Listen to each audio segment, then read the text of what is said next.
Study IQ IAS, अब तैयारी हुई अफोर्डेबल। आई एम श्योर आप सभी ने ISIS का नाम जरूर सुना होगा। जी हाँ, मैं उसी टेररिस्ट ऑर्गेनाइजेशन की बात कर रहा हूं जिसका सरगना था अल बगदादी और जिसने 2015-16 आते आते सीरिया और इराक के बहुत बड़े रीजन के ऊपर अपना कंट्रोल एस्टैब्लिश कर लिया था। यह कहा जाता है कि 2015-16 में इराक और सीरिया के ऑलमोस्ट 88,000 स्क्वायर किलोमीटर एरिया के ऊपर इसका रूल कायम हो गया था। That is almost 1/3 of Iraq and Syria. यहां पर आप देख सकते हैं 2015 जनवरी 2015 में ये पूरा का पूरा जो शेडेड पोर्शन आपको दिखाई दे रहा है ये इनके कब्जे में आ गया था। विमेन वर बीइंग टॉर्चर्ड, उनको प्रोस्टिट्यूशन की तरफ धकेला जा रहा था। People who are not willing to accept Islam, उनको मार दिया जाता था। इनफैक्ट 2015-16 में बहुत सारे फॉरेनर्स को मारा गया और जब वो वीडियोस इंटरनेशनल मीडिया में आई तभी यूएस और उसके अलाइड कंट्रीज ने ISIS के अगेंस्ट एक मुहिम छेड़ दी और 2019 आते आते पूरी तरीके से सीरिया और इराक से इसको एलिमिनेट कर दिया गया। But how did this organisation came into being? इसका ऑब्जेक्टिव क्या था, पर्पस क्या था? इसके साथ साथ कैसे इसने अपने इस रेन ऑफ टेरर को इतना एक्सपैंड किया, आइए वो समझते हैं। So ISIS was a jihadist organisation जिसका पर्पस था वायलेंट स्ट्रगल, कि हमें अल्लाह का रूल अर्थ के ऊपर कायम करना है। तो ये वायलेंट स्ट्रगल करके बाकी सभी धर्मों को एलिमिनेट करना चाहते थे और इस्लाम को एस्टैब्लिश करना चाहते थे। इसके साथ साथ इनके प्रोपेगेंडा में ये बोला करते थे कि ये मुस्लिम कम्युनिटी की हेल्प करने के लिए एग्जिस्टेंस में आए हैं। हालांकि इराक और सीरिया में बहुत सारे ऐसे इंस्टेंसेस हैं जहां पर मुस्लिम कम्युनिटी के मेंबर्स को ही मारा गया। जिन्होंने भी इन्हें अपोज किया ये उन्हें मार देते थे, लेकिन प्रोपेगेंडा ये स्प्रेड करते थे कि ये मुस्लिम्स की हेल्प के लिए। इनका ऑब्जेक्टिव था एक कैलिफेट एस्टैब्लिश करना। कैलिफेट का मतलब यह है एक ऐसा state which will be ruled by Islamic laws, that is sharia. तो ये चाहते थे कि भाई एक कैलिफेट एस्टैब्लिश किया जाए, जो इन्होंने 2014-15 में एस्टैब्लिश किया भी। तो एक कैलिफेट एस्टैब्लिश किया जाए, इस कैलिफेट को एक खलीफा रूल करेंगे अकॉर्डिंग टू शरिया। ये इनका बेसिक ऑब्जेक्टिव था। और 2014 आते आते अल बगदादी जिसने इस ऑर्गेनाइजेशन को स्ट्रेंथन किया था, जिसने इस ऑर्गेनाइजेशन की नींव रखी थी, उसको खलीफा डिक्लेयर भी किया गया। लेकिन आखिरकार कैसे ये एग्जिस्टेंस में आई और कैसे इतने बड़े एरिया के ऊपर इन्होंने कंट्रोल एस्टैब्लिश किया, तो आइए उसको समझते हैं, उस ऑर्डर को समझते हैं। 2003 में यूएसए ने इराक के ऊपर अटैक किया।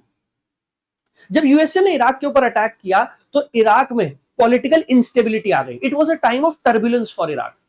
और जब भी किसी कंट्री में पॉलिटिकल इंस्टेबिलिटी आती है तो वो ब्रीड करती है टेररिज्म को, वो ब्रीड करती है इंसर्जेंसी को। और ऐसे ही माहौल में ISIS की नींव रखी जाती है, उसे एस्टैब्लिश किया जाता है। इराक में अलकायदा की प्रेजेंस पहले से ही थी और अलकायदा की ही एक ब्रांच ने ISIS की नींव रखी।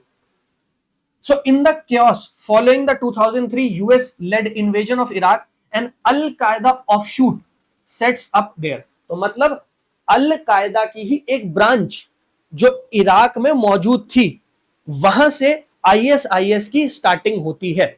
लेकिन 2004 में जब इसको इस्टेब्लिश किया गया, तब से लेकर 2011 तक इसने इराक के ही अलग अलग एरियाज को अपने कंट्रोल में लाना शुरू किया।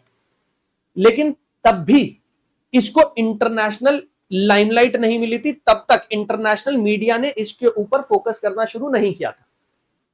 इंटरनेशनल मीडिया की लाइमलाइट में आए 2014-15 में, जब एक बहुत बड़े एरिया को इसने अपने कंट्रोल में कर लिया था। 2004 से लेकर 2011 तक इस टेररिस्ट ऑर्गेनाइजेशन ने अपने आप को एक्सपैंड किया इराक में। 2011 एक वाटरशेड ईयर है। 2011 में सीरिया में एक सिविल वॉर की स्टार्टिंग होती है, एक रिबेलियन की स्टार्टिंग होती है, जहां पर बशर अल असाद वो रूल कर रहे थे। अब अल असाद ये शिया समुदाय से आते हैं और सीरिया में ज्यादातर जो मुस्लिम कम्युनिटी के लोग रहते हैं वो सुन्नी इस्लाम को फॉलो करते हैं। तो सुन्नी इस्लाम को फॉलो करने वाले लोगों ने बशर अल असाद इनके खिलाफ रिवोल्ट शुरू किया, विद्रोह शुरू किया। अगेन जैसे इराक में टाइम ऑफ टर्बुलेंस था और आईएसआईएस को मौका मिला कि वो अपनी नींव रख सके। कुछ ऐसे ही हालात इराक की नेबरिंग कंट्री सीरिया में भी पैदा हुए और 2011 में जब बशर अल असाद की रेजिम के अगेंस्ट एक रिबेलियन शुरू होता है, एक रिवोल्ट शुरू होता है, तो अल बगदादी ने अपने कुछ लड़ाकों को भेज दिया सीरिया में कि अब आप सीरिया में जाओ और सीरिया में हमें एक्सपैंड करना शुरू करो।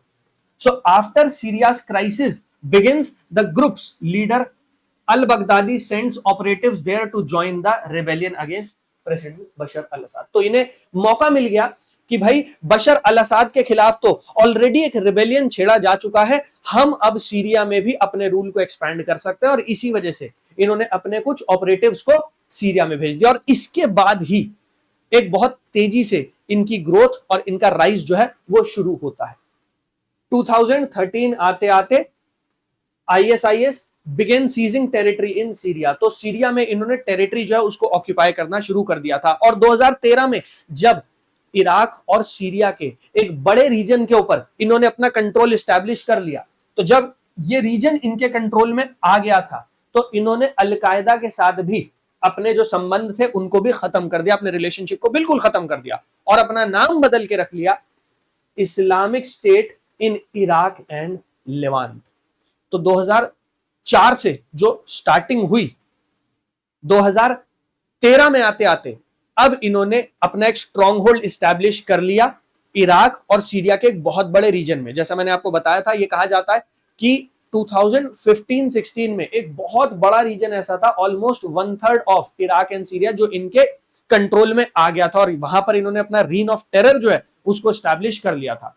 और 2013 में ही अलकायदा के साथ अपने सारे रिलेशनशिप खत्म कर दिए और Islamic state in Iraq and Levant उसको स्टैब्लिश किया गया। अब 2013 में जब इन्होंने अपना नाम बदल लिया, उसके बाद बड़ी तेजी से इन्होंने सीरिया और इराक में अपना एक्सपेंशन शुरू किया। सबसे पहले दो बड़े cities Fallujah in Iraq and रक्का in Syria, उसको ही अपने कंट्रोल में लेकर आए। तो फलूजा और रक्का ये दो बड़े सेंटर्स थे इराक और सीरिया में, उनको अपने कंट्रोल में लाया गया। उसी साल जून 2014 में इन्होंने मोसूल और तिर्कित, ये दोनों बड़े शहर हैं इराक के, सो मोसूल और तिर्कित इनको भी अपने कंट्रोल में कर लिया। और 2014 में ही मोसूल की ग्रेट मॉस्क से अल बगदादी ने डिक्लेयर किया कैलिफेट और खुद को खलीफा।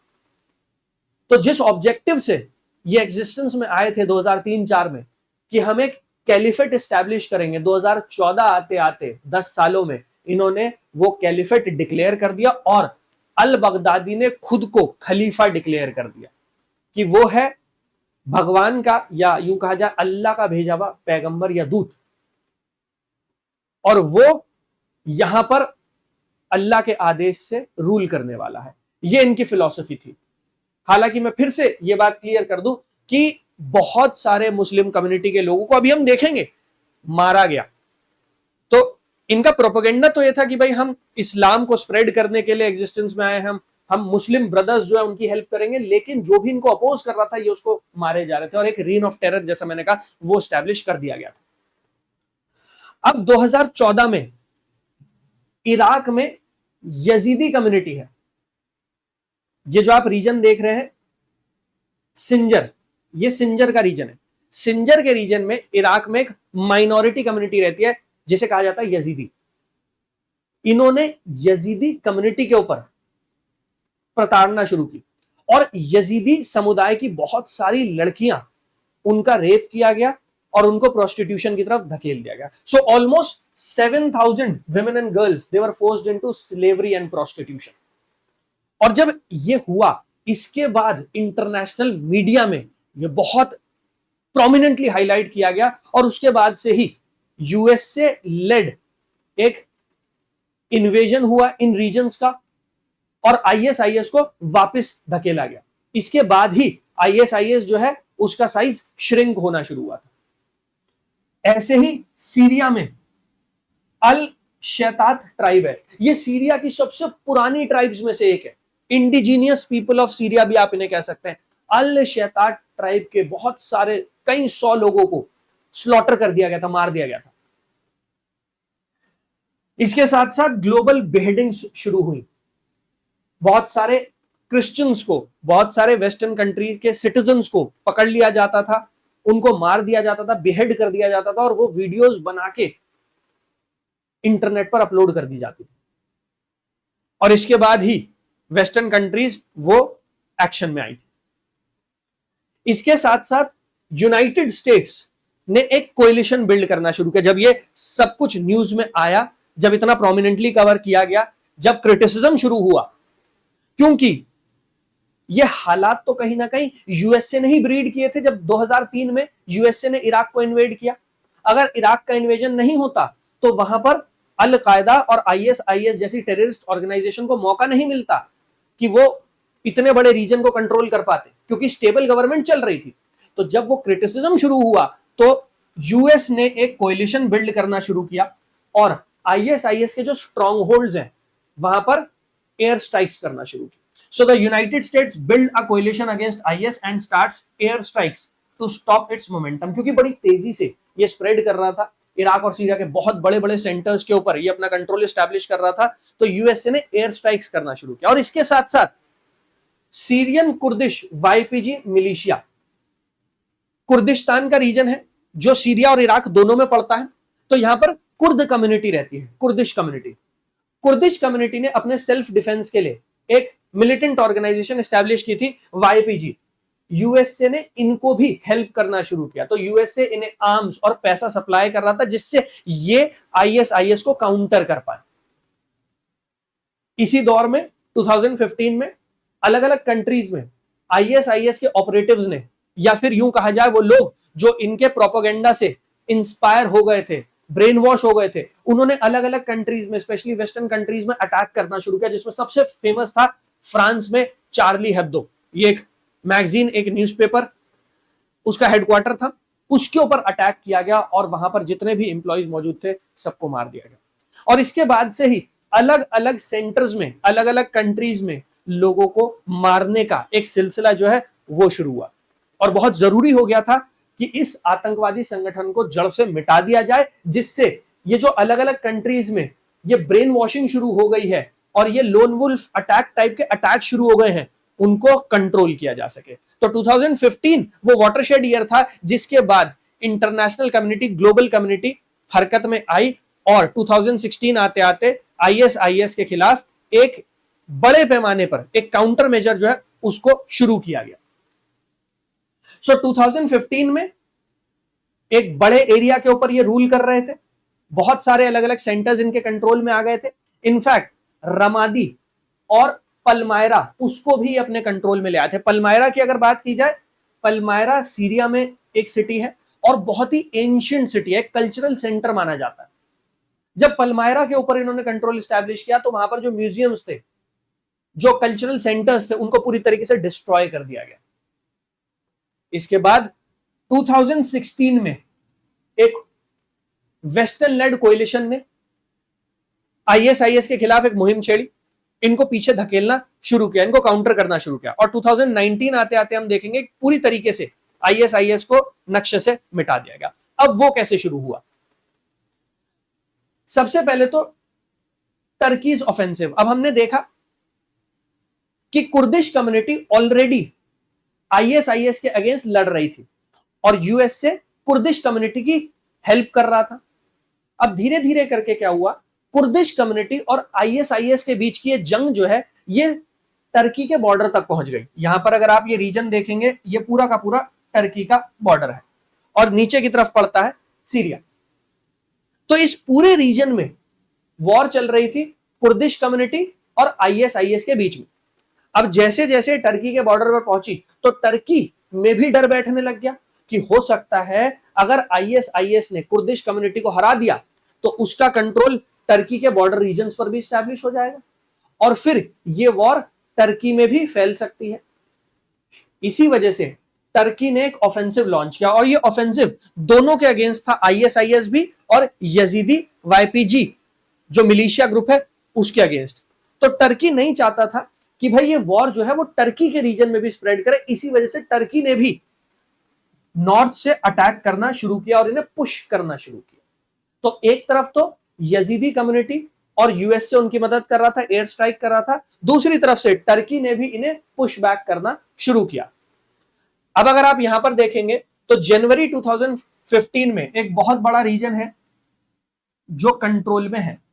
धीरे धीरे करके अगर आप देखोगे ये जो शेडेड पोर्शन है ये कम होता चला जा रहा है। अक्टूबर 2016 में ये श्रिंक कर गया, जुलाई 2017 आते आते और श्रिंक कर गया, और मार्च 2019 जो फाइनल स्ट्रॉन्ग होल्ड था यहां पर, उसको भी पूरी तरीके से डिस्ट्रॉय कर दिया गया और आईएसआईएस को नक्शे से खत्म कर दिया गया।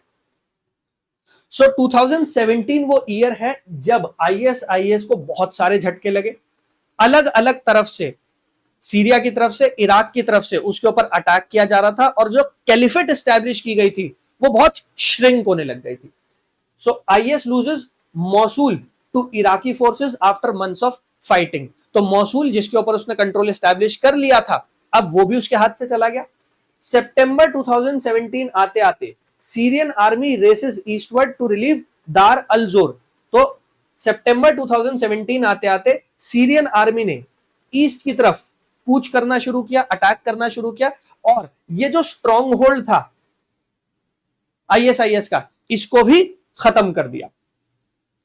अक्टूबर 2017 में SDF drives IS from Raqqa. तो रक्का में जो इसने अपना कंट्रोल एस्टैब्लिश किया था वहां से भी इसको पूरी तरीके से खत्म कर दिया गया। Syrian government retakes IS enclaves in Yarmouk. अब देखिए यह है दमास्कस जो सीरिया की कैपिटल हुआ करती है। इसके नीचे की तरफ जो आप रीजन देख रहे हैं यही है आपका यारमुख का रीजन। तो ये वाला है यारमुख का रीजन। इस रीजन के ऊपर भी आईएसआईएस का कंट्रोल था, बट देन सीरिया की गवर्नमेंट ने, सीरिया की फोर्सेस ने इस रीजन को भी आईएसआईएस से लिबरेट करवा लिया 2018 में।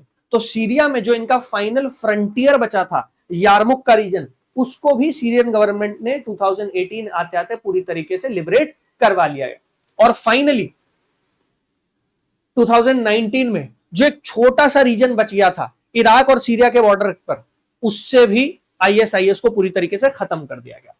सो IS fighters are defeated at their last enclave on Euphrates at the village of बगरोज।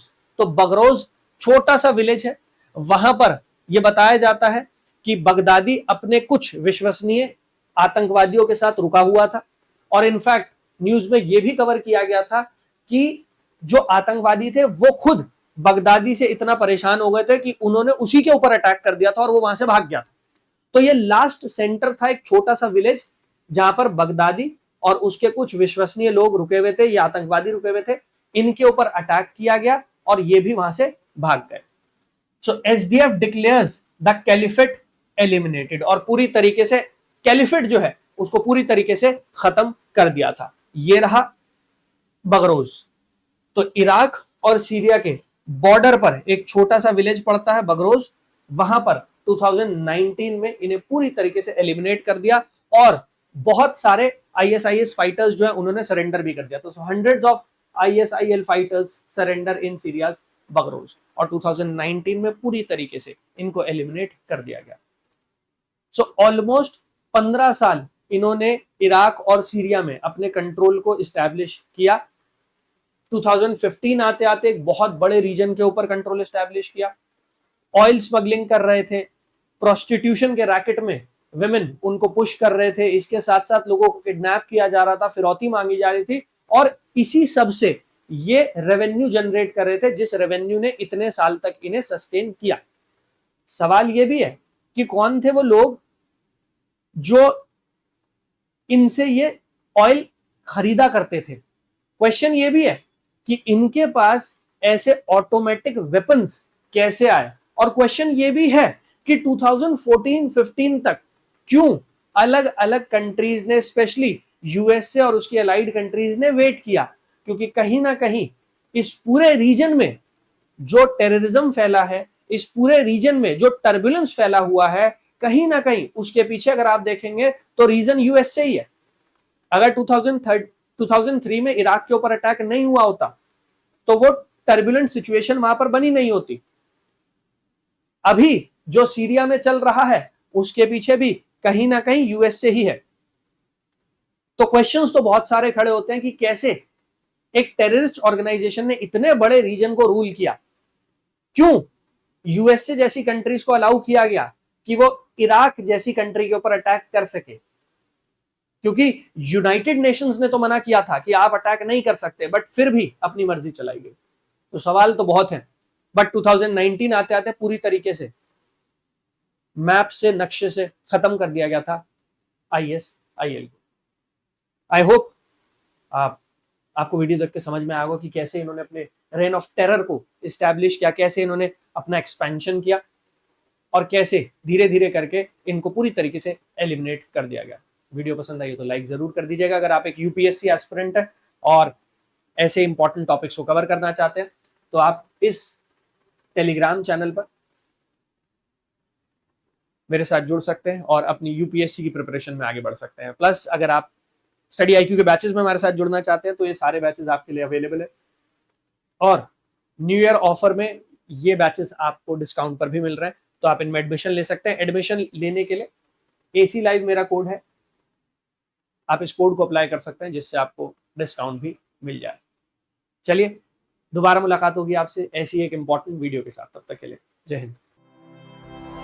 Study IQ IAS, अब तैयारी हुई अफोर्डेबल।